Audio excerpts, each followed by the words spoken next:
Okay, well, let's have a conversation. Um, well, let me first go through some things here. All right. First thing that I wanted to do was actually just acknowledge everybody. Really, really remarkable the kind of awareness that is coming up in just 2 weeks, and the things that people are starting to click with. It's beautiful, and just been really blown away by the way that uh, people have started to bite into this whole concept of taking ownership, taking 100% ownership. We are just scratching the surface. We're just at phase one, really, of this entire journey. And you'll see what I mean as we go through the presentation tonight. But the thing that you'll notice is how, I mean, did you see how once people started to share, suddenly other people started to come on and post their videos, and they would say in their videos that, you know, I've been so inspired by what you guys are all sharing that I decided maybe I should share. And that is how we inspire through our most authentic being, by opening up and being vulnerable and putting ourselves out there. That is how we touch other people's lives. And these are the core elements of the journey that we're going on, this opening up.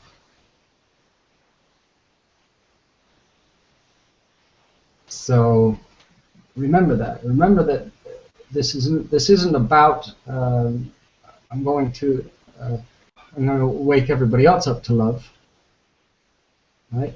But by waking up ourselves, it naturally happens by putting ourselves out there. And the other beautiful thing that's going on is when we are stepping past our limits, our boundaries. Every time that we step past those, every time that we put ourselves out there and do that thing that's uncomfortable, it gets revealed more and more for what it is, which is a complete lie, right?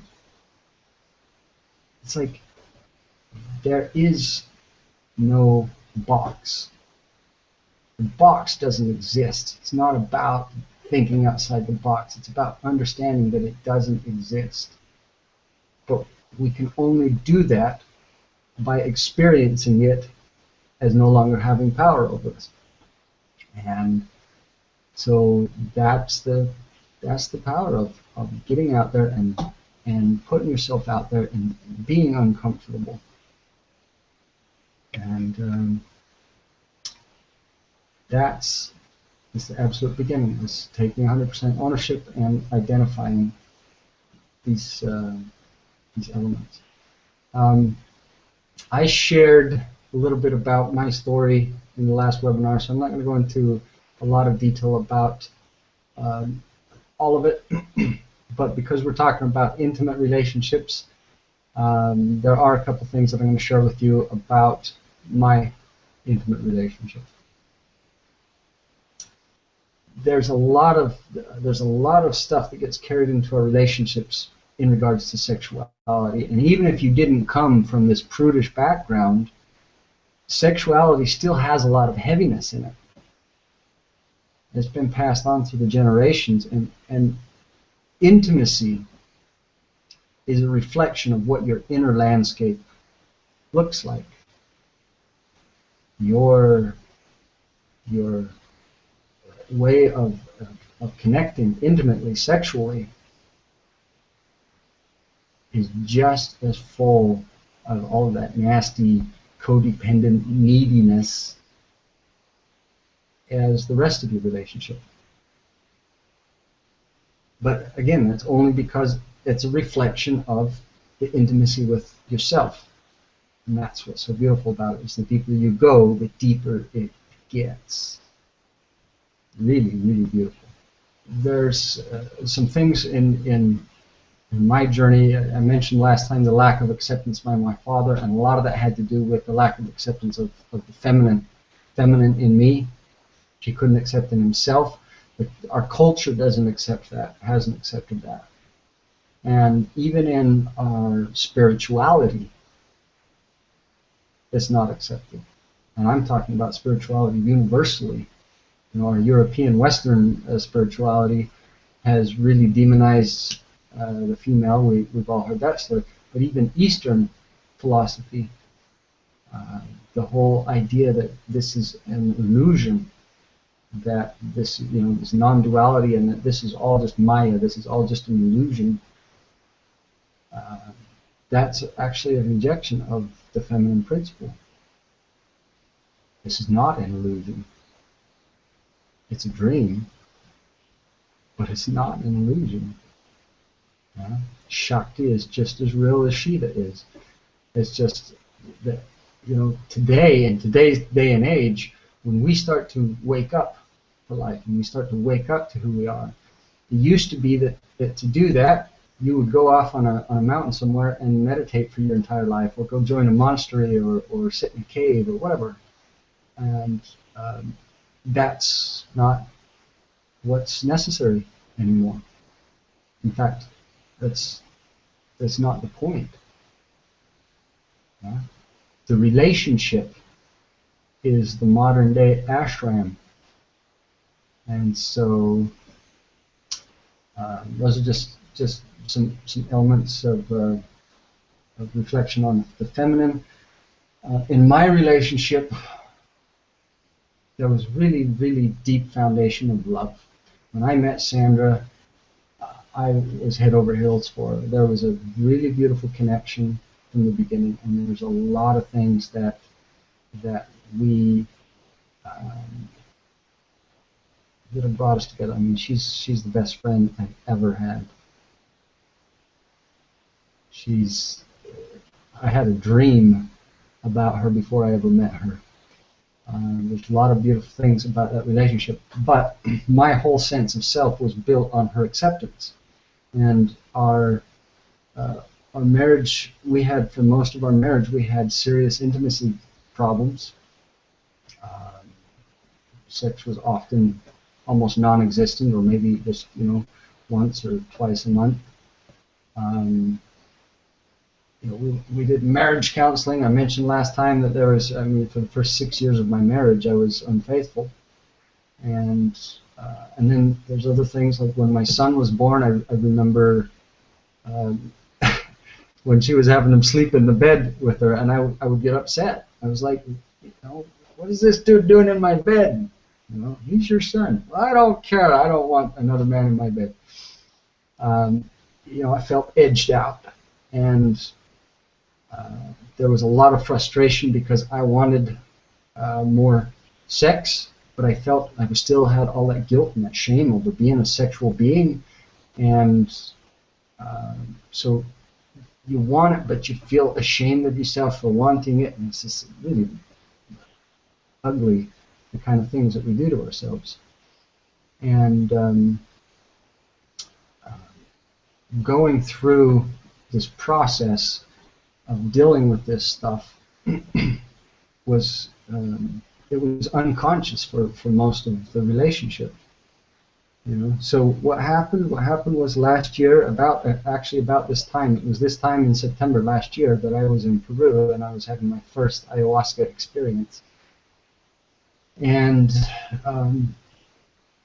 you know, I had that moment of awakening, of seeing the connection with the oneness with all things. It was a really profound experience for me. It was at that time, it was the most profound experience that I'd ever had. And the process that I went through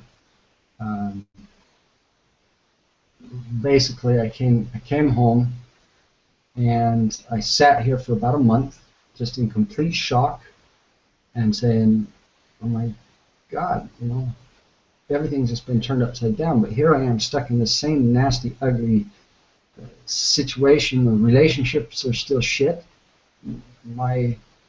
Everything's still the same, and the only difference is that I've had a little bit of cleansing happen, and I saw this profound, yeah.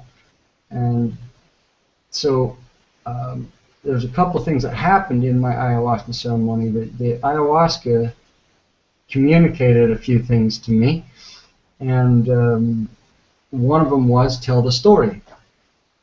She said, "Tell the story." And I thought, "Oh, I know what this means." And I went home and I was like, "Okay, I got to write a book about this. I got to write a book. This is profound." So I sat down and I started writing a book. Started telling the story of my ayahuasca journey and this moment of awakening that I'd had. And about 40 pages into it, I realized, man, this story needs structure.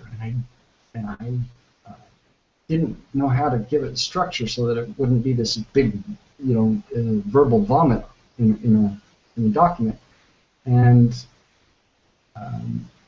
so I started to learn about story structure in the course of trying to figure out Act 1 and Act 2 and Act 3 with my story, and I was just stewing over it. And after several weeks of trying to fit the pieces together, it finally dawned on me, still in Act 1. And at that point, when it clicked, I put the book away, I put all of the writing away, I put everything aside, and I went, "Oh my God, I have to finish this journey." And so this is the end of that particular journey. You guys are seeing it blossom. You're seeing it come to life. And remember, last time I said that life is made up of two things: relationships and stories. This is where stories come in. Stories are extremely important because even though they're just stories, it's what life is made up out of, right? You always have now. You have now, which is the present moment. And this is where eternity exists. This is where your power exists. This is where the truth is, right? But surrounding now is everything else is stories. And a story, in order to be a story, has to have a past. It has to have a story arc, right? To function in the world, there's stories. There's a story about who I am, the story about where I come from, the story about what my experiences are. There's all kinds of stories. And eventually we start to figure out that all of the things that we believe ourselves to be are just stories, which is incredibly liberating, because then you realize that stories are just jackets that you can put on and take off. I am not my children's father. It's a jacket that I wear. It's a role that I play. Yeah. So it helps understand the structure of stories, and all of this is important because it helps understand what the journey is that you are going to go on. Because what we've been doing really is just the very beginning. It's really important to understand one thing about stories, because the tendency is to try to use the structure to tell the story. In other words, to create the story, to create the life that you want to have. A really good example is Groundhog Day, because life for you right now is Groundhog Day. Keep waking up, hitting the snooze button, and living through the same shit over and over and over. And what did we do for the longest time? We were the victim. We were like, "Oh my God, I just want to kill myself." And we tried it over and over and over. We tried every different possibility, from dropping the toaster in the bathtub to driving the truck off the edge of the cliff. And finally, we started to realize that, oh my God, this story of the victim is really getting me nowhere. I am stuck. I am in Groundhog Day. I am in this prison. So, I might as well make the best of it. I might as well realize, oh my gosh, look at the power that I actually have. I get to know this day better than anybody else. And then I can go around and I know exactly when I can walk up and take a bag of money from the money truck. And I know all the ins and outs. I get to know this woman. I get to know all her secrets so that I can seduce her, so I can get her into bed. So that's what we do when we uncover our power as creators, and we go, I'm going to move beyond victim mode. There's a step beyond that, and that is the point where we start to learn how to really step into love. We really reach a point of true acceptance. We're not trying to manipulate and control the environment. We clue into endlessly. Finally, to how useless that is. And we go, you know what?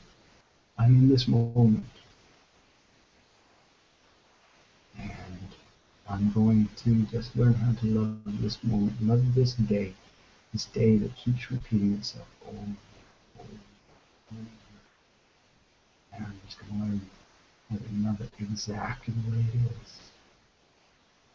Do the most good that I can do, and spread the most love that I can spread, and really get to know that woman for who she really is, and not so that I can get her into bed.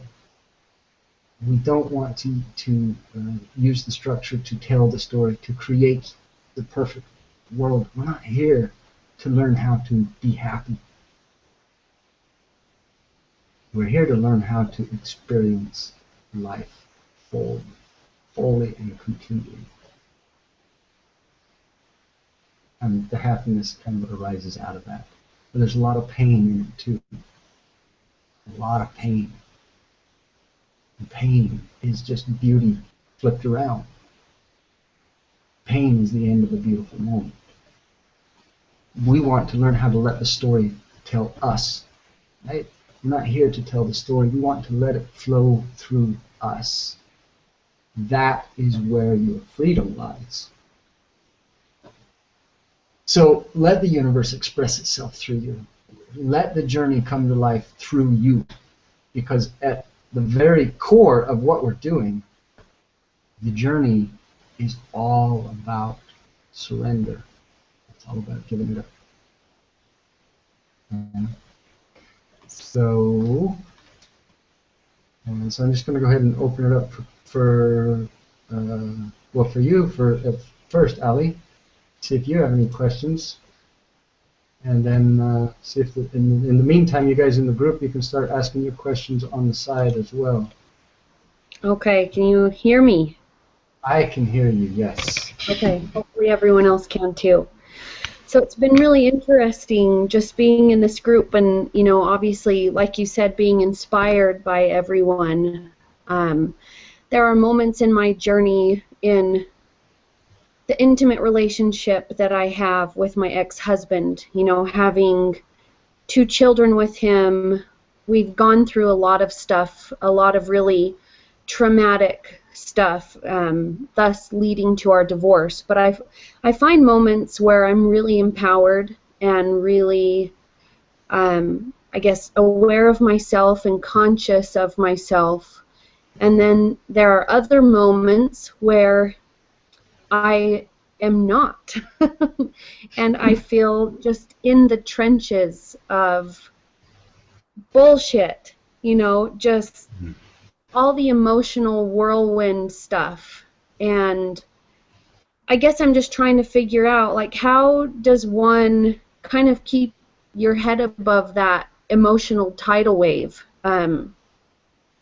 when you're in the healing process? I mean, our divorce was just literally finalized May 1st, so there's still some big stuff we're going through, and I guess today that's where I'm at. I'm in the trenches this morning. I don't feel so empowered. So how do you keep your head above water as you're going through as you're processing the big stuff? That's a good question. It might help to understand a little bit about the journey process, because what happens in this process is you get taken apart, you get disassembled, and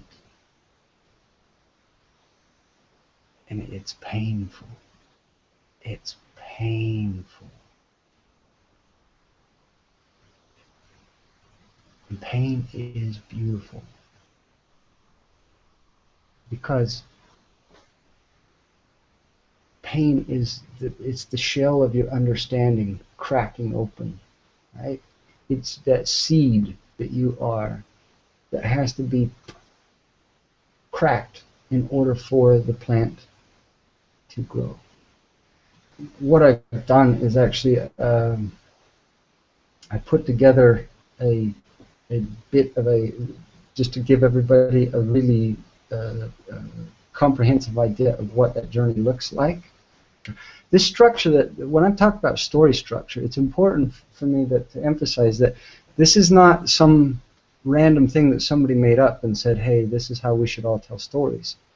The reason why it shows up this way in every myth and every culture in the world, all of it follows this structure for a reason, and it's because this is the inner landscape of our psyche, of our soul.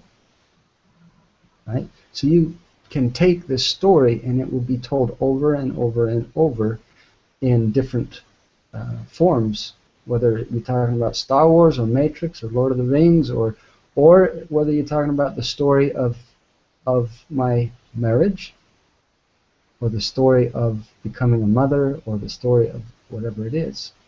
Right? The story, the structure of story, is something that appears throughout the entire universe. It's a fractal. Right?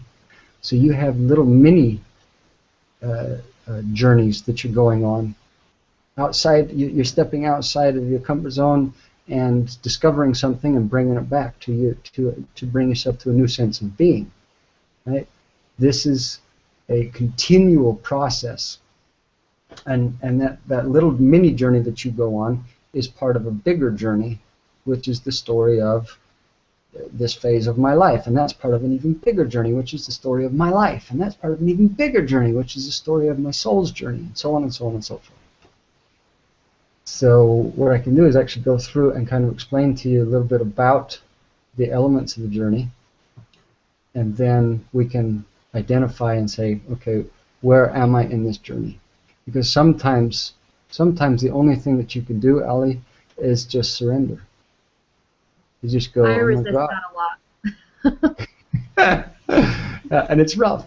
It's rough. Just and it's like, admit oh, that. no, that's not what I wanted to hear. I wanted you to tell me that I could rise above this, and no. Oh, I resist it so much, and I think it's because lately my story that I attach to it is I'm a single mom. I work hard. I have 13-month-old twins that I feel like I have to keep it together for every day, and it's a lot. It's physically draining and emotionally draining and mentally draining, and so I resist going there for myself, I guess, because I guess there's a fear that I'll be useless, or I don't know. Going there or surrendering, I guess, might mean I can't take care of business, I guess. Yeah. Okay. All right. I'll tell you what. We're going to walk through something, and I'll walk through it with you, and you we'll just go back and forth, and you kind of see if we can identify where you are at. Okay. Perfect. So first, I'm going to try and share something on my screen. Okay. I can see it. This is a diagram of the hero's journey. And just to give you an idea of what some of this stuff means, I'm gonna run through a really fun movie. Have you seen The Matrix?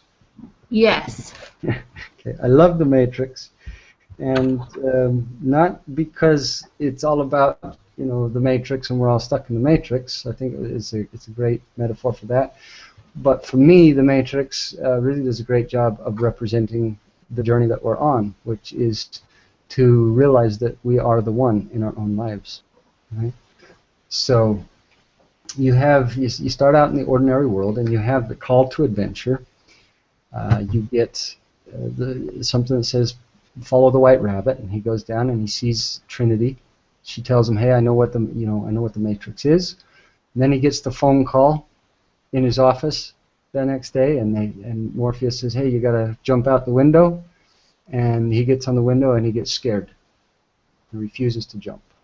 Right? That's the refusal of the call, and it happens to every hero. Right? So you're the hero. So if you look back on your life, you can see that there was some point where you were in the ordinary world and you started to become aware that something was missing, something just not right. Yeah? That's your call to adventure. But when it comes time for you to make a shift, to change, we're afraid. And so a lot of times we refuse the call even when it came up. And if we look back on our lives, we can recognize that that's what happened.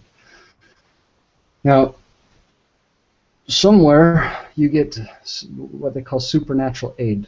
This is your mentor shows up and he gives you a talisman. Your Gandalf or your Morpheus or whoever it is. And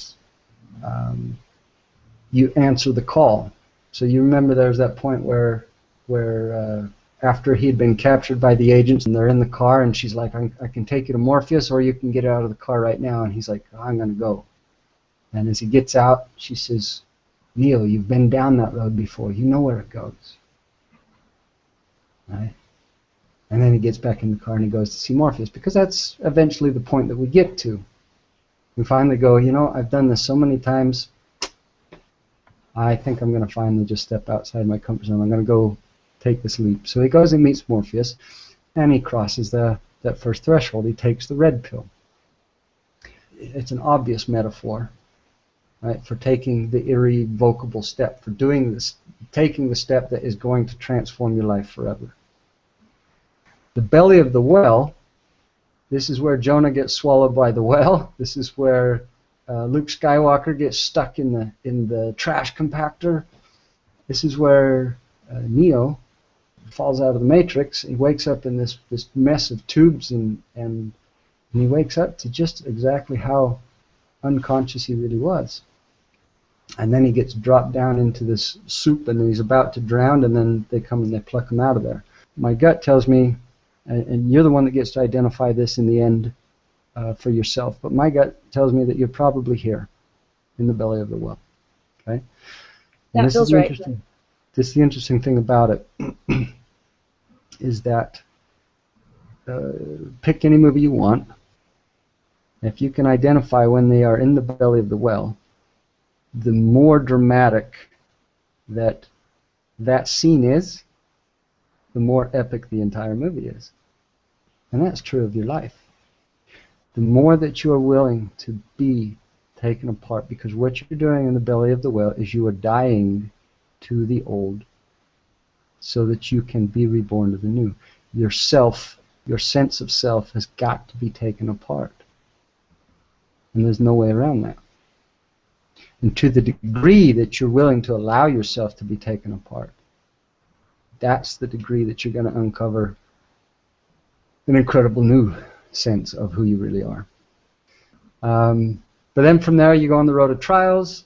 Road of trials is where you start to learn who your enemies are, who your allies are. This is where you really start to get a sense of what's going on. What are all these parts of myself that I haven't even been conscious to in the past? Right? These elements of my shadow self, and the trickster self, and the herald, your still small voice, that voice that speaks to you and tells you things. Your higher self, your inner mentor, all of these things are aspects of yourself, the shadow. And we get to know those, and then we start to go through a couple of tests and trials that really start to shape us. And then there's the meeting with the goddess. And at some point when we've started to reintegrate all of our fractured self, we meet the goddess. And the goddess is just a representation of unconditional love, of true love. That's all she represents. That's what Trinity is. Yeah? So you get a taste of it. You get a taste of what it is to suddenly start to see yourself a little bit more whole, a little bit more complete. And then you have temptation from the true path comes along. And this, in the movie Matrix, this gets shifted over from Neo to Cypher, to that guy that betrayed everybody. He gets tempted and he wants to go back to the way things were.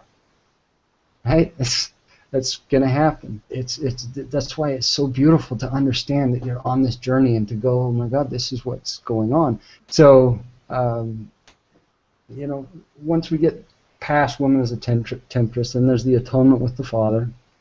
Atonement is just at-one-ment. And I'll go into all of this in more detail. Apotheosis, the ultimate boon. The ultimate boon is what you're here for, to figure out who you really are. Right? To know the truth. And once you have that, then it's this process of bringing it back to life, bringing it back to the ordinary world. So that's the hero's journey. And I'm gonna, let's see, go down here. What I've done for myself and what I'm going to share with you guys now is I've taken the hero's journey and I've broken it up into 10 key phases. You can call these the 10 R's. Okay, so these are the 10 R's. Number 1, resolve to make a transformation. Number 2, ready yourself for the journey. Number 3, retire from the ordinary world.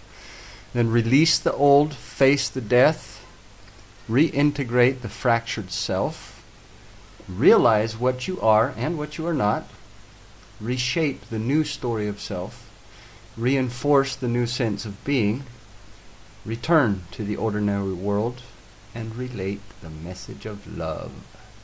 And those are the 10 R's. This is the hero's journey broken down for you in a step-by-step process. So what we'll do is we'll walk through and we will summarize those one by one. Resolve to make the journey. We cannot transform anything until we're willing to do whatever it takes. Once we've been through that enough times where we've ran up and we go, okay, I know what's down that road, I know where it leads me, and we finally make the resolution, yes, I'm going to take the leap.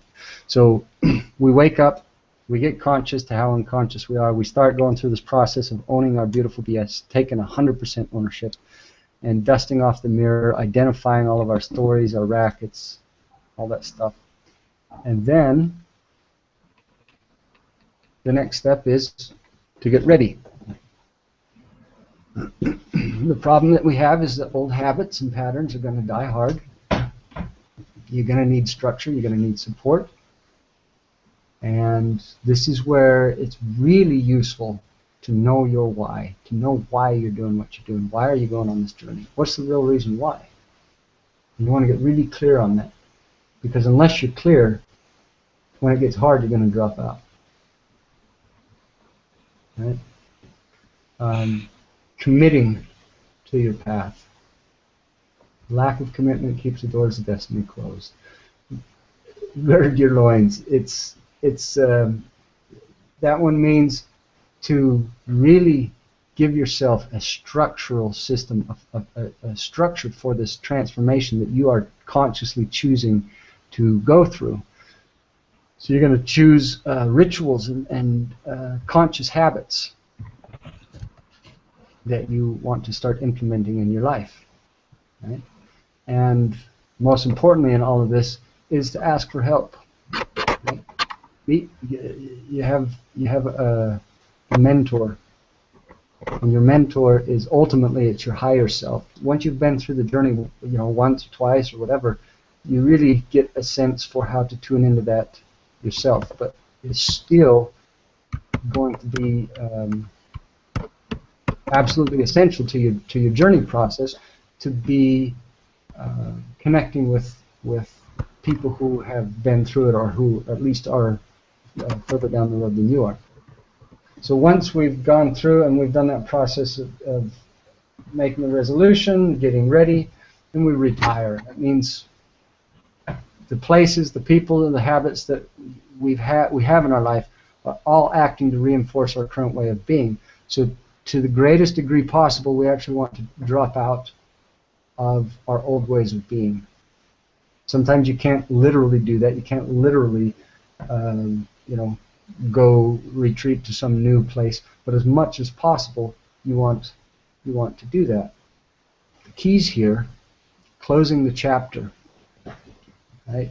This is a really important one, especially if you're in a relationship, and it's a relationship that is being dealt with. The difficult conversation has to be had. So for me, what happened for me was I came back from that experience with the ayahuasca. I sat there, like I said, in shock for a month, and then, because I didn't know what else to do, I did a ceremony with San Pedro, which is another plant sacrament, and I did that one by myself in the woods. This part of my story actually takes place back up here. Yeah? I had just woken up to how unconscious I really was, and I was still in the process of figuring out how to take 100% ownership. And so I went and I had this experience with the San Pedro in the woods.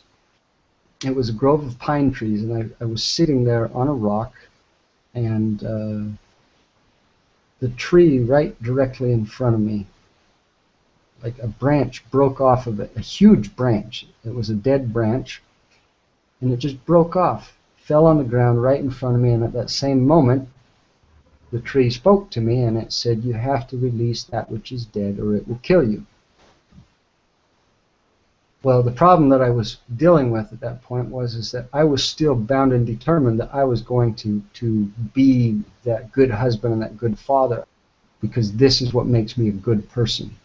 And what the tree was trying to tell me is Levi, your marriage, your relationship is dead the way that it is now.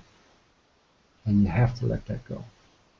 And I burst into tears. The inner voice was speaking to me and saying, this is what needs to happen. The bottom line is that I had to go have that difficult conversation with her, and that's where this comes in, closing the chapter. I had to go sit down with Sandra, and I said to her the thing that was hardest, which was, I think that we need to separate. And she burst into tears, and I thought, oh my God, here we go, I've hurt her again. Right? That was the thing that I had to face, by the way, is this fear of having failed after all the times that I'd failed before, and thinking, oh my God, here I am, I'm going to hurt her again. And she burst into tears, and she said to me, I've been wanting to tell you the same thing, but I was too scared. And I went, oh my God. She was sitting there thinking to herself, God, this isn't working. We need to separate. And that was such a huge revelation for me. So having that difficult conversation is so key. Whatever it is, identifying who it is that conversation needs to be held with, and having that conversation. And that is one of the things that we do to step over that line, to take that leap. And then in this process of retiring, we want to create that sacred space. You need to have a space that is yours, whether it's a little corner of your bedroom or whatever it is. You've got to have some space that is yours, where this is your space of transformation. And then Be willing to lose. Be willing to lose. The only thing that gave me the courage to have that conversation with her was that experience that I had had with the ayahuasca, where I had seen, my higher self, and it was like, that's what I want. That's all I want. I want that in my life. So that's the third R. The fourth one is to release the old. This is the belly of the well, and this is where you are, I think. Right? So what we believe ourselves to be does not allow for new beliefs to enter, and so everything has to be taken apart. So we give up being right. Right? I need to be right. This means that there's something we don't want to see. We learn how to tell the whole truth. And this is the next step from this vulnerability exercise that we've been working on. We learn how to tell the whole truth to our partner or to the loved ones in our lives, whoever it is. And that means all the truth, the tiny truth, the little thoughts and the fantasies and the things that we really, really do not want to tell. Deeds, dreams, desires, no secrets. Everything, every single thing, all of the things that I had been keeping secret or had not been sharing, the things I didn't like, the things that I was afraid were going to hurt her. Any hesitation that we have to either hearing or telling the complete, unvarnished truth, it's just a symptom. It's a symptom of resistance to greater love and creativity, right? And that transparency is ultimately going to be what serves, if not the most, then a massive part of the transformation of your relationships. It ultimately leads to closeness, love, and the expression of our truest being. It may initially lead to a lot of hurt, and a lot of feelings of betrayal, and a lot of feelings of and there's things that we don't tell people because we're afraid that we'll be rejected. You may very well be rejected. You may tell somebody something, your deepest, darkest secret, and they may go, "Oh my God, goodbye." And that's the things that we have to be willing to face. We have to be willing to face our biggest fears. So, just on these first couple of things here, does any of this resonate with you and where you're at? It does, and I can kind of identify with a couple places that I've kind of bounced back and forth from.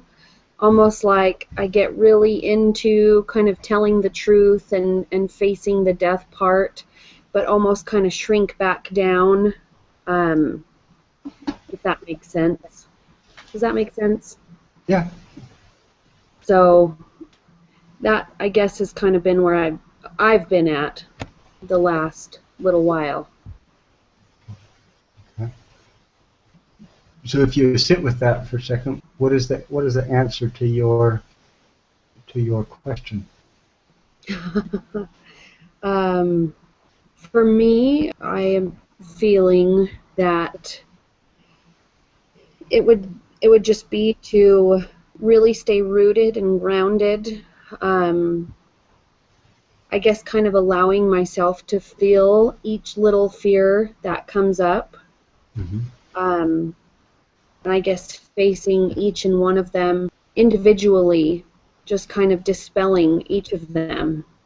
Because I think I work them up to be a little bit bigger than they actually are.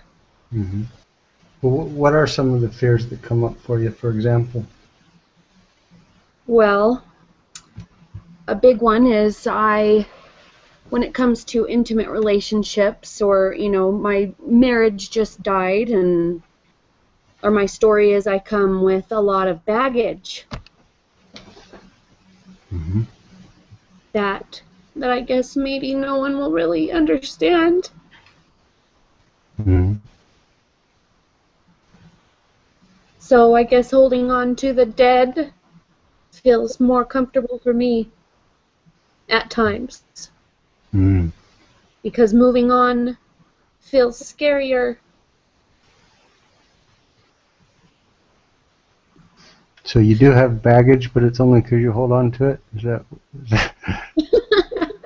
Yeah, yeah, yes. Yes. When you put it that way. Yeah. I guess the fear is I won't be accepted for where I've been in my journey. Mm. Won't be accepted by who? Um, myself. Yeah. There's just a lot of things that I carry guilt or shame around that I feel like I would have to be honest about, obviously, moving forward. And those things are scary to accept myself. You didn't kill anybody and bury him in the basement, did you? No, no. Um, I would. Well, the marriage that I came from, um, it was a very volatile marriage, and there were just reactions that I had to certain things that came with a whole bunch of anger and hostility and just kind of not really who I am. I don't know. Does this make sense? Okay, so your fear is basically, I have this story of my relationship, right? My last relationship went like this. Yes. Therefore, I'm afraid that my next relationship will go like this. Yes. Okay? What we are at our core is it's the essence of our being. It's that love, right? So if we ever get lost, we just come back to that. We come back to right here, right now. And what we find is that everything else is just a story. And we are not living from the past, right? What I hear you saying is that this has been the past experience, and so this is probably what's going to happen in the future. What we're not doing, though, is putting the past where it belongs. We're Behind taking us. the past and we're putting it right in front of us, and we're living straight into it. Because I have this story about what happened in my life, and I just keep living into that story. Right? So where does the story come from? It is the same story, going further back into my childhood, just different characters. So it's just the characters have shifted, but it's the same thing, rooted to when I was a very small child, 3-4 years old. So this thing that happened when you were a 3 or 4-year-old, you have a 3-year-old that is determining what your life looks like today. Essentially, yes. That's exactly what we do. Yes.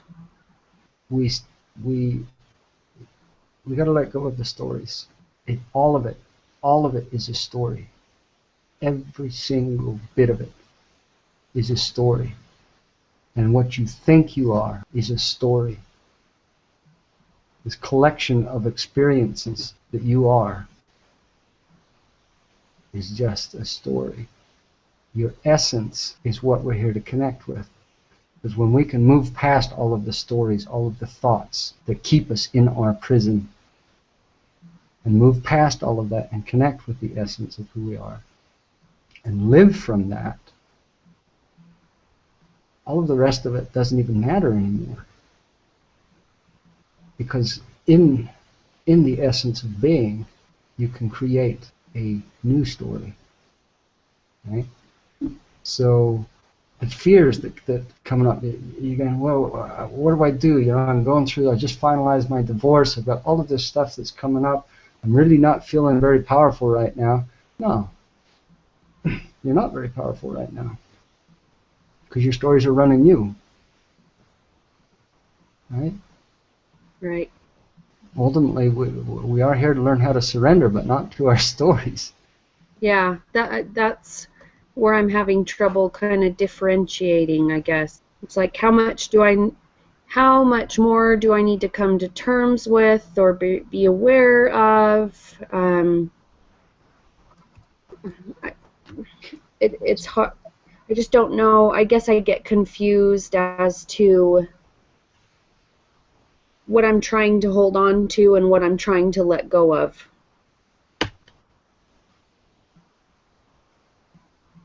Okay. That's interesting. Somebody else was talking about that in the group too. He was saying, how much more stuff do I have to take ownership of? And how much more stuff do I have to, you know? Yes. What we're doing is we're going through life, we're trying to create a result. And this is why we're getting frustrated, because we're trying to create the result that we want by going through the process. Even though we've finally woken up and we've realized, oh my God, I've been being a victim all my life, and you know, I don't like that, and so now I'm uncovering these wonderful things through whatever it is, Landmark or any number of tools, and they're telling me, hey, I can create my life, and this is true. But if you really, really want to get there, to get to that space, then you've got to go through the surrender process. And rather than going through this process for the sake of making things better, that's why it's so frustrating. Because you're going, well, why am I not there yet? What else do I have to do to finally be happy? Oh, you know, just be with it. Just see things as they are, and we can only do that by allowing all the stories to melt away. And the stories will only melt away when we sit with them and we see them for the lie that they are. Any time that you are feeling powerless, it's because you're believing a lie. That's helpful. Yeah. So you just have to say, what is the lie? What am I telling myself? It's not true. And this is why I hear these tools that we're looking at here on the screen are so valuable. Right? Learn to listen. Spend time listening to everything. Your heart knows. All the answers to all your questions are inside. And if I do my job well, then all that I can do is teach people how to find that space. So does that make sense? Any other questions or anything you want to? Well, okay, I'm just feeling really impressed right now to share, I guess, a piece of my story that I'm having a struggle letting go or seeing past, and maybe you can help me like reframe that. Okay. Okay, so as I look at these words on my screen where you've put surrender to life, actively dissolve the sense of self, and hit rock bottom. Mm-hmm. A big part of this whole divorce story, I hit rock bottom right before we separated. There was an instance where I was in a very physically threatened evening with him alone in our house, and my children, I mean, it's whole victimhood right here, but I'm just trying to shift it to see him in another way. long story short, I ended up calling the police on him because he was being inappropriate with me physically and wouldn't let me leave the house, like physically restraining me. I didn't feel safe to, at a physical level even. And he ran outside when the police came, and he's a very persuasive man, very charming, we'll say, okay, he's a car salesman. Like, that's what he does for a living. And he intercepted the police officers before they were able to talk to me, and told a lie and betrayed me. And I was the one that ended up going away in handcuffs that night, 4 days before my children were released from the hospital. And it was a horrible experience. I mean, later on down the road, all they had to do was listen to the 911 call, and the whole thing was dismissed and thrown out. But I can't get that out of my mind. It's like a really horrible movie that I just can't let go or shift my thinking into thinking, how could he have done that to me?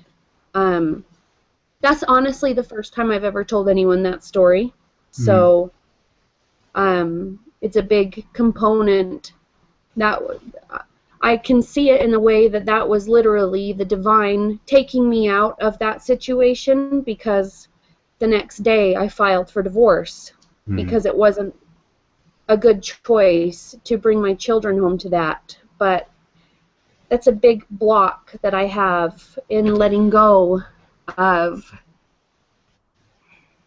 I guess, my victimhood piece of that, because every single component of that story in this physical realm says that he's wrong. But I can't let go of being attached to not being right in that. Well, or not being validated. How many times do you want to see the same movie over and over? I don't. I don't. Stop going to the theater. You've got a story, and it doesn't matter if the story is true or not. It's a story, right? And you you are running a racket on yourself. There's a payoff that you get. You get to be right somewhere, and it's costing you something. It's costing you closeness. It's costing you intimacy, and it's potentially costing your children. Right? Right. There's some things that happen. There's some things that happen. Right? There's what happened, and then there's a story that we tell ourselves about it. And it's keeping me right, but at what cost? I have no peace. It's that easy. You just decide when you want to get off the merry-go-round, and then you get off. You just got to recognize that you're on the merry-go-round, and that's what we don't do.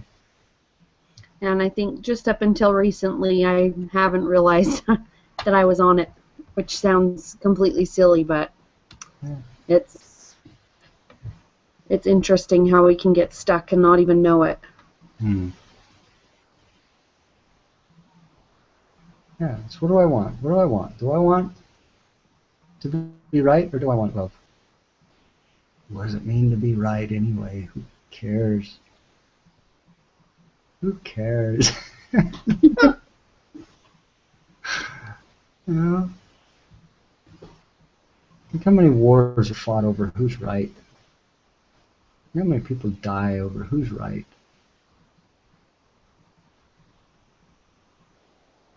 We want to create a new world.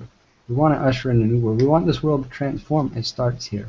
It Starts with what we're doing. Does that make Thank sense? you. That helps. Yeah. You know what the best part is you found your own answers.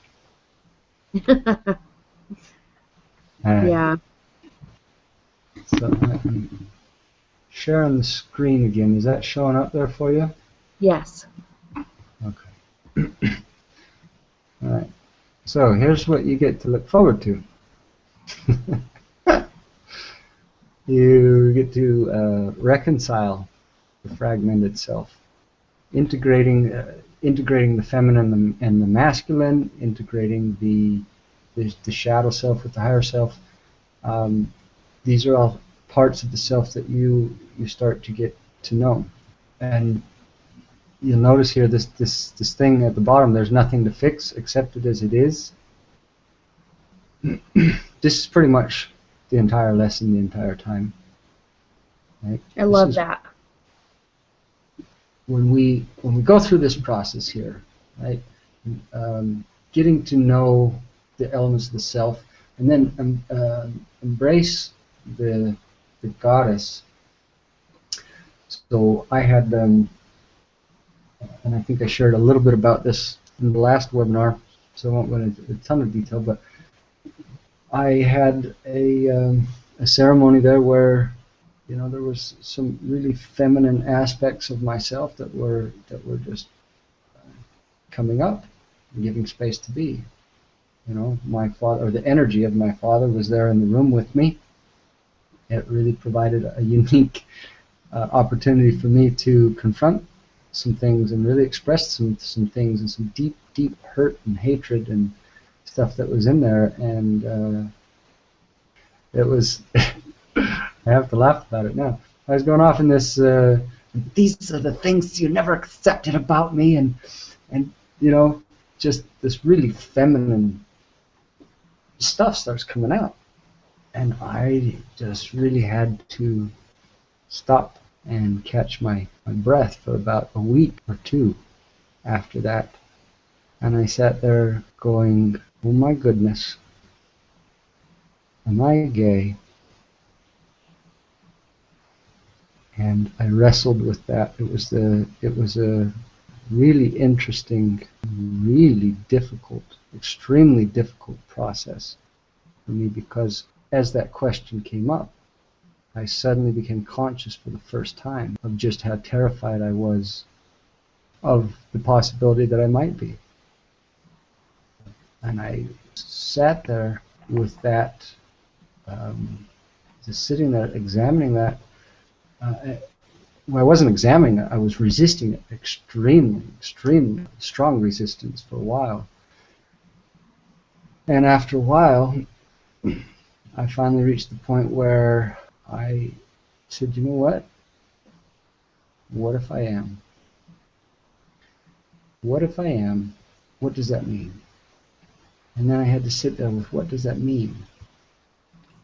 And all of I mean, I have so much respect and admiration for gay men who come out of the closet, because I had to really sit and examine all of that stuff.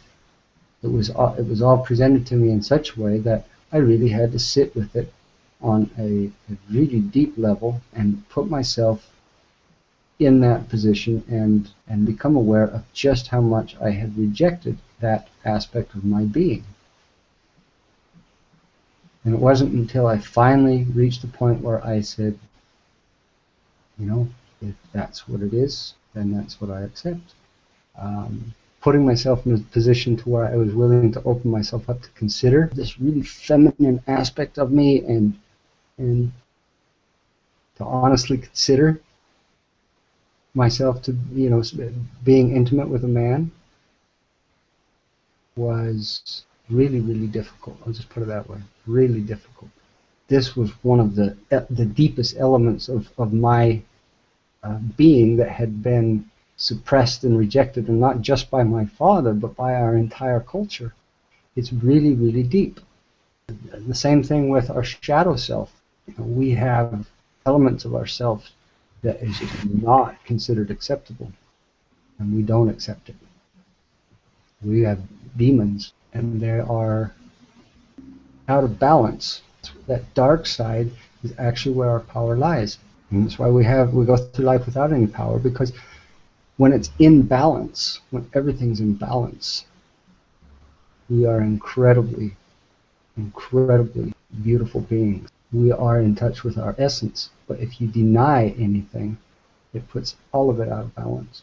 You know, there's some things that we have to really be willing to look deep and accept, and there's processes for that, by the way. Whether it's doing plant sacraments, which is what I've done a lot of, and they're wonderful, wonderful things. But there's so many different ways to go through the integration process. So there's no need to try and reinvent the wheel. Do you have any questions about that? I don't. Just kind of seeing what's up ahead. Mm-hmm. I think that will help to make the process a little simpler this time. Yeah. Yeah. See, once we've gone through that process of the integration work, you do have a point where you have the temptation to leave the true path. Your old patterns and your old habits come up. That's basically all that is. And we get beyond that, and we reach this point where we start to realize what we are, what we also are not. We really start to get a sense of getting in tune to the essence of our being. And again, everything that we are doing here, everything that we are doing, is about uncovering the truth and operating from that space of true being. Right? And the deeper that we realize that truth, intellectually we understand it. Intellectually we go, oh, I'm a spiritual being having a human experience. And everybody's like, oh yeah, I get it. All things are one. We're all one. But the deeper, on a more cellular level, that we actually experience ourselves in this way, the more that we start to operate from that space. And what will eventually happen as you go through this process is we start to realize that you're the one that's kept you from experiencing the Father's love. You know, it's like, you know, when Luke Skywalker is battling Darth Vader, and Darth Vader says to Luke, I am your father. And he goes, no! There's a point there where right before this clicks, right before we reach that at-one-ment with the Father, before that happens, what we've been doing is, all the way up to that point, we've been externalizing everything that we don't like. Right? We've externalized everything about ourselves. All the flies in the ointment, all of the hairs in the soup, everything is out there. And we love to do this as we go through life. And we have all of our favorite little demons. I had mine. I was anti-consumerism, and Monsanto is the devil, and IKEA is the worst, and just talking about the world in general, and then I did it with individuals in my life as well. There were certain people that really, and right before we there's something that clicks where we go through that horror that Luke Skywalker went through, where he says, oh my God, you know, here's my this guy's telling me that he's my father. This guy that I hate and detest and represents everything awful that I battle against is also the very thing that I have spent my life searching for, the very thing that's been missing from my life from the moment I was this little orphan boy on the little planet, whatever. So it's a really, really profound process of of opening up and letting everything in. This is what love will do. Love is going to take you to the highest of highs, and it's going to take you down to the lowest. It's going to take you and shake the earth from the roots that you've been clinging to. Love is going to break your heart. And we've been going through life trying to avoid broken hearts, trying to protect ourselves, trying to keep from being hurt yet again. And this is why vulnerability, why stepping out there and being, just showing up for life 100% and saying, you know what, it doesn't matter what life is going to bring today. I'm going to take it. I'm going to take it. I'm going to allow it to flow through my day. And I'm just going to be present with it. I'm going to be right here, right now. Because all of the suffering that we go through in life, all of it, every bit of it, is just coming from this process of, I don't want that, I want this. I don't like that, I like this. Shouldn't be this way, it should be that way.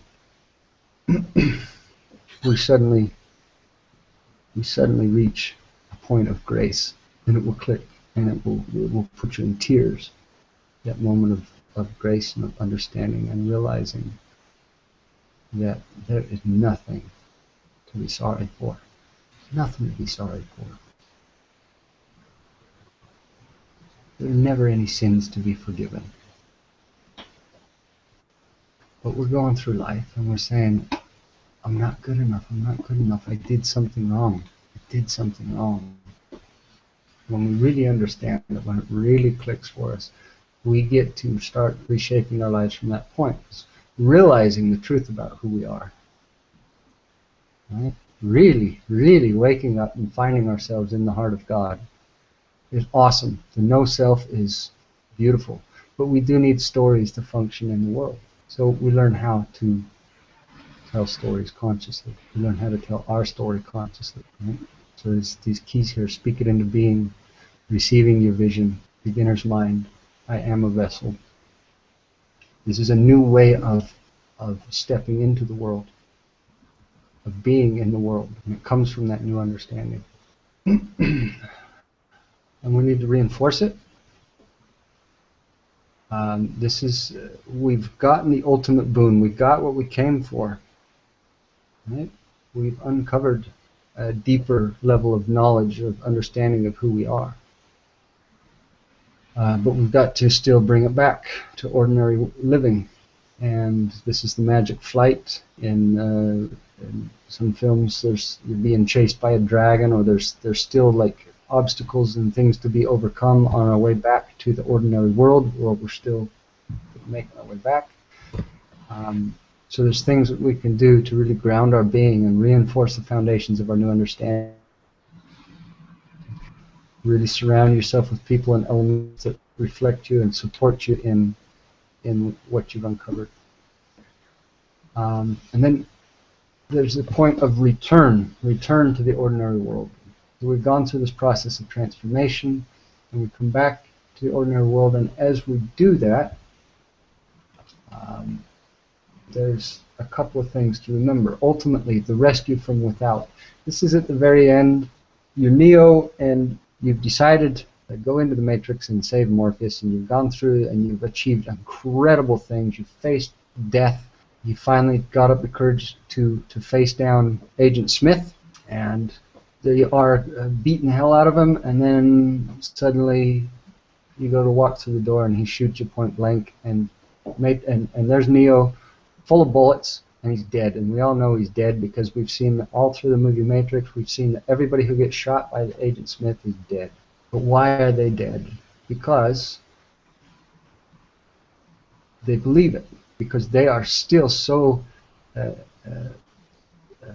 identified with the Matrix that even though they know, some part of them knows that they're in the Matrix and it's not the real body, their brain hasn't separated it yet on the subconscious level, so they die in real life if they die in the Matrix. Well, this is not so far removed from the way things are.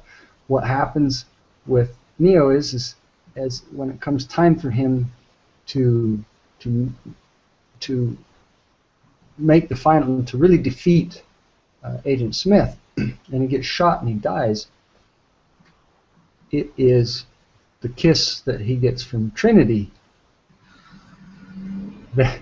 that brings him back to life. And you remember who Trinity is? What does Trinity represent? Do you remember? It's the goddess. It's the true self. It's unconditional love. It's love. So yeah. And this is the important thing to remember here. We're going to be falling on our face. This is not something that it's talking about little we, little I, isn't going to make anything happen here. But it is through love. It is through relying on the goddess, that unconditional love that we've experienced, that we've uncovered in ourselves, and allowing that to be what we fall back on. That's what's going to really bring the most epic transformation in our lives. Right? And this is where, and this is so, I wish I could emphasize just how beautiful this aspect of it is that nothing has been more incredible than this, than to recognize and see just exactly how deeply and intimately we are provided for and how we are cared for when we let go of trying, when we let go of trying to create things the way we want them to be, when we stop resisting, when we just let life flow through us, and we say, you know what, thy will be done. But we got to get there first. So, once we recognize that I am the one, right, this is where we have the power to suddenly stand up and face down Agent Smith, and we see we have the power to control the Matrix and yada yada yada, because we finally own it. We finally own it, the truth of who we are. And the final obstacle is just the great demon of doubt. So when we click, when we can operate from that space of being, the only thing left is to start sharing it. You bring it back to the tribe. There's other people that are waiting to wake up to this, and we get to uncover it in ourselves, and then just go out and be. Just go out and be our truest self and express that as best as we know how. And keep going on the journey, because the journey just goes around and around and around. It's like if you look at the journey, it looks like a circle, right? But really what it is it's a spiral. So if you turn it, and this is the coolest part about it, I'm kind of a nerd with this kind of stuff. On the top, it looks like a circle. And it looks like that's what it's doing, it's just going around in a circle and circle and circle. But when you look at the spiral from another angle, we start to see that it's a spiral. If you turn it completely 90 degrees and look at it from the side, though, it looks like it's a wave.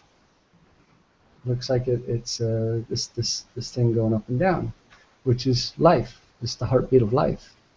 We're just here in a really beautiful dance. Just this up and down, up and down, up and down, the heartbeat of life. That's all it is. And our job is to realize that when you look at the heartbeat monitor and there's this one line that goes right through the middle of it, and then the heartbeat going up and down, up and down, up and down, that one line right in the middle, that's what we're trying to find in our lives. We're trying to find that place of balance, place of being. Right?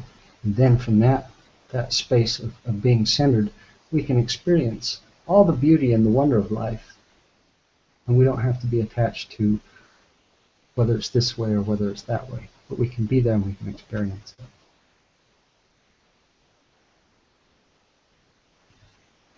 So,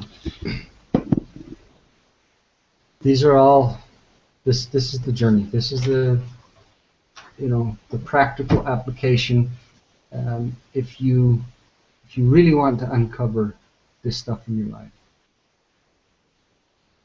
That's it. Right? So how does this apply to our intimate relationships? It's always ever about that one relationship. Always, always, always. So when we get into the other